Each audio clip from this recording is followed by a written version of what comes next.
Welcome Guardians, my name is Wolf. Today I'm going to be bringing you a Destiny guide to New Light. So what is New Light? What do I get when I actually download it? That's a really good question, so let's get into it. All this information I was able to obtain from the PC Gamer article. I'm going to leave a link in the description below. Give it a read and let me know what you think about it in the comments below. So let's get into it. What do I get? So you're going to have access to all of the Year 1 exotic weapons and armor. You're going to have free roam access to all destinations, including the moon, which means you'll be able to do patrols, explore lost sectors, participate in public events. You're going to have access to the PvE campaigns for the Red War, Curse of Osiris, Warmind. You'll have access to the entire Crucible playlist, including private matches. You'll also have access to the Black Armory Forges, the Reckoning, the Menagerie. You'll also have access to Gambit Prime and Gambit, all of the Year 1 Nightfall strikes, including the Year 1 strike playlist as well. For the raids, you're going to get the Leviathan, you're going to get the Spire of Stars, and Eater of Worlds. And of course, you're going to be able to participate in all the in-game events that happen throughout the year. Now, Bungie did clarify in a tweet that the Year 2 exotics Thunderlord, Arbalist, Outbreak Perfected, and Bad Juju will all be coming to New Light. They further went on to state that certain exotic weapons would not be available from certain activities within New Light. Now these include from the Black Armory Forges, the Ignazic's Burden Sniper Rifle, the Lane Monarch Bow, and the Jotun Fusion Rifle. Also, you will not be able to complete the Malfeasance quest line for the hand cannon from Gambit. Bungie also stated that all Forsaken subclasses will also not be available to New Light players. Now after all of this content, if you decide you're just absolutely love it, Bungie did announce that they're actually going to be releasing a Forsaken Complete Collection. Now, when I bought my Forsaken and my annual pass, it cost me about $75. They're going to actually give you Forsaken and the Forsaken annual pass for only $25. So if you've already been impressed by the amount that you've gotten and you love the gameplay and the crispy gun action and everything, I would highly suggest just going ahead and dropping that $25, if not just to get the content, and on top of that you'll get access to that third subclass as well. Okay guys, so if you like what you've heard so far, please like and subscribe to my channel. It'll help my channel grow, give me the motivation to make more great videos for you, and also hit that notification bell just to stay abreast when I actually do drop those videos. Now, you've arrived at the tower. What do you do now? Great question. I'm going to drop you some really good pro tips that are going to help you on your New Light journey. First tip, go ahead and download the Companion app. Now the Companion app has a lot of great features. It's going to give you the ability to switch gear from your character to the vault or from the vault to your character without actually having to go to the vault. It's going to give you a Fireteam Finder, which is going to allow you to be able to find people to do raids with, Nightfall strikes, exotic weapons quests, story missions, you name it. It's going to help your experience just grow that much easier and find people that are on the same path as you. Next, go ahead and probably the most important thing, use the clan finder and find yourself a clan. Now I know clans are scary. They don't have to be, but don't make the same mistake I did. Throughout my Destiny 1, when I was playing, 90% of that game, I lone wolfed it. Had a great time, had a blast, but I really didn't get to experience that really awesome endgame content until I actually got a clan towards the end of D1.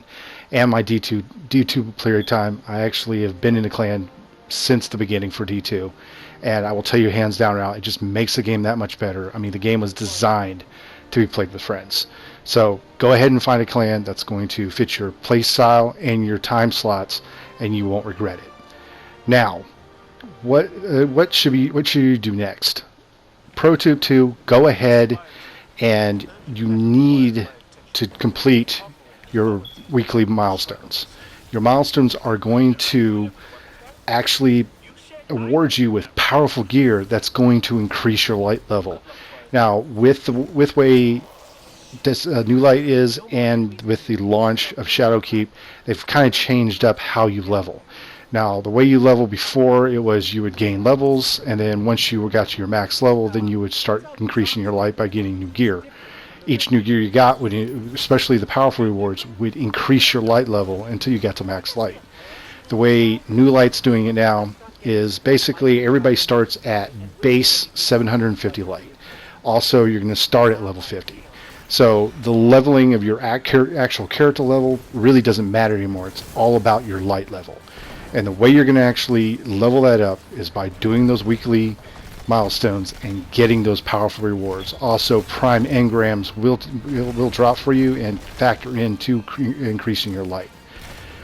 So once you've done your weekly bounties and your weekly milestones, what are you going to do next? Well, I would highly suggest going ahead and completing the Red War campaign and the War Mine campaign.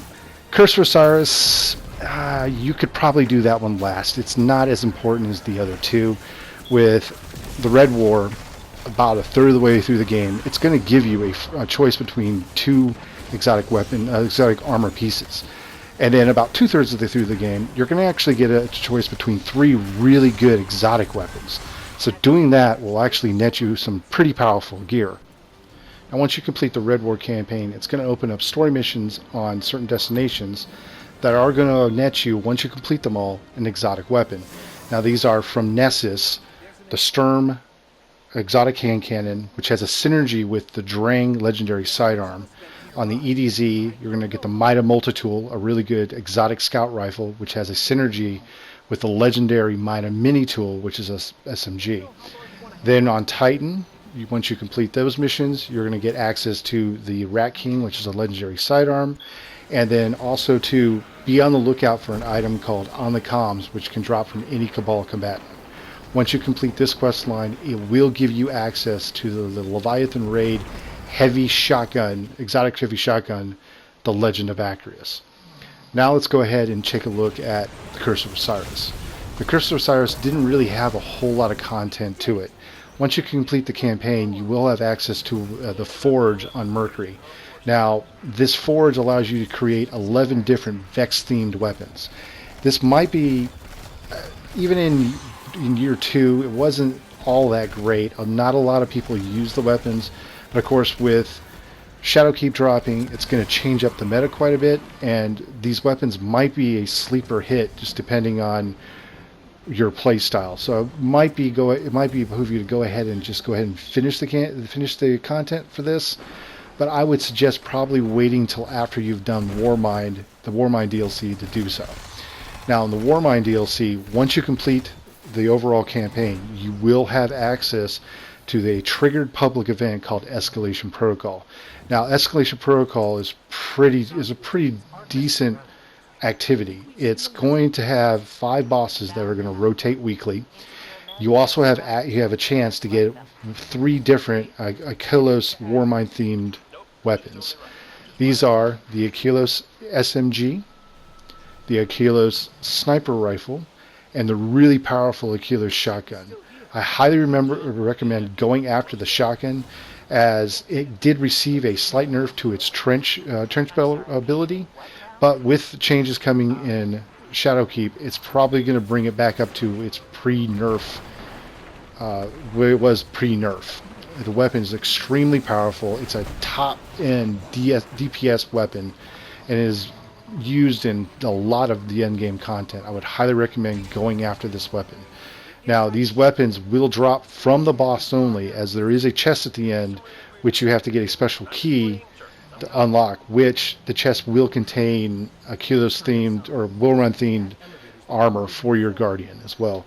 And these armors look pretty decent. I would highly recommend going ahead and maybe even just go ahead and get them if you like the aesthetic.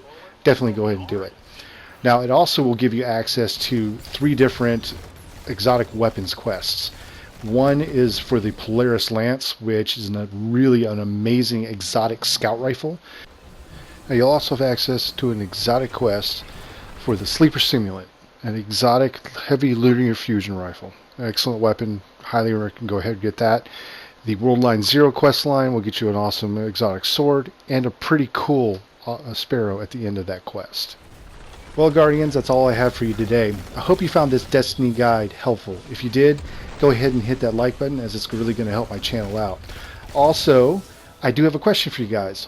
What one tip or trick would you have loved to have known as a Kinder Guardian? Let me know what that is in the comments below. I'm going to leave you with a little bit of my play footage from the Arms Dealer Strike. I hope you enjoy it. And until next time, I will see you on the flip side. Wolf out.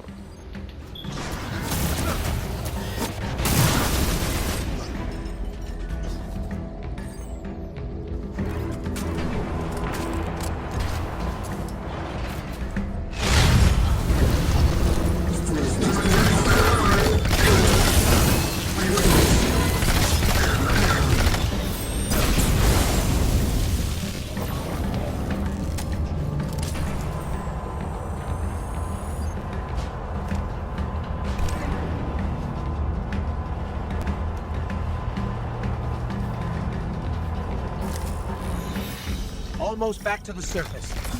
Watch for air support. This guy's too smart to not have a backup plan. Yeah, backup plans are overrated.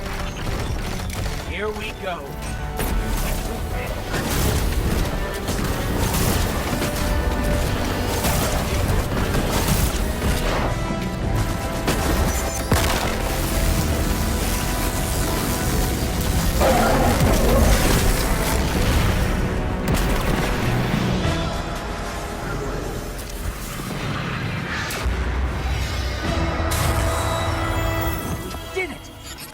Won't be making any more scary new weapons for the Red Legion. Oh, they'll have to use regular old weapons. Those we can handle. Nice job.